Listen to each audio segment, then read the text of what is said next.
Бул бейшен катуу таштанды чыгаруу боюнча таштанды ташып чыгаруучу ишкана менен келишим түзгөн эмес. Ошондуктан тариф 120 сомдон экенин билбейт. Ошентсе да таштандыга ай сайын төлөм жүргүзөт. А бул болсо асан. Анын таштанды ташып чыгаруучу ишкана менен келишими бар, тарифти билет жана ай сайын төлөйт. Ал даана билет, андан ашык ала алышпайт. Таштанды ташуучу унаа шаршемби күнү келмек болгону менен бүгүн келбеди. Бейшен таштанды ташып чыгаруучу ишкана менен шаршемби күнү келмексиң деп талашса, таштанды ташып чыгаруучу ишкана бош убакта келем деп жооп берет. Асан талашпайт. Анын келишиминде таштанды ташуучу унаа кайсы күндөрү келери көрсөтүлгөн. Эгер убагында келбесе, Асан таштанды ташып чыгаруучу ишкана эрежелерин бузгандыгы үчүн жергиликтүү бийликке кайрылып, өз убакытта келүүсүн талап кыла алат. Асан Бейшенден коомдук угууга катышкандыгы жана келишими бар экендигин сурайт. Бейшен жок дейт. Асан Бейшенге тез аранын ичинде таштанды ташып чыгаруучу ишканага барып, келишим түзүүнү кеңеш кылат. Урматтуу тургундар, сиздердин Кара Таш айылында көрктөндүрүү жана абаттоо эрежелери кабыл алынып, жергиликтүү кеңеш таштанды кызматынын тарифин ар бир кожолукка 120 сомдон бекитип берген.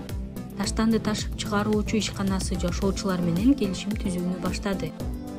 Келишим түзүүгө шашылгыла. Кол койгондон алдын жакшылап таанышып, түшүнбөгөн жерин тактаңыз. Эгер сунуштарыңыз же нааразычылыктарыңыз болсо, анда сөзсүз кат түрүндө жергиликтүү бийликке билдириңиз. Ошондой эле ар бир абонент келишимдин негизинде өз милдеттерин билүү зарыл. Тарифти өз убагында төлөө, таштандыны сорттоо, өрттөбөй жана органикалык таштандыдан башкасын жерге көмбөшү керек. Эрежелерди бузгандыгы үчүн 5000 сомдон ашык административдик штраф каралган. Кызматты жакшыртууну талап кылуу аркылуу милдетти да аткарууну унутпайлы.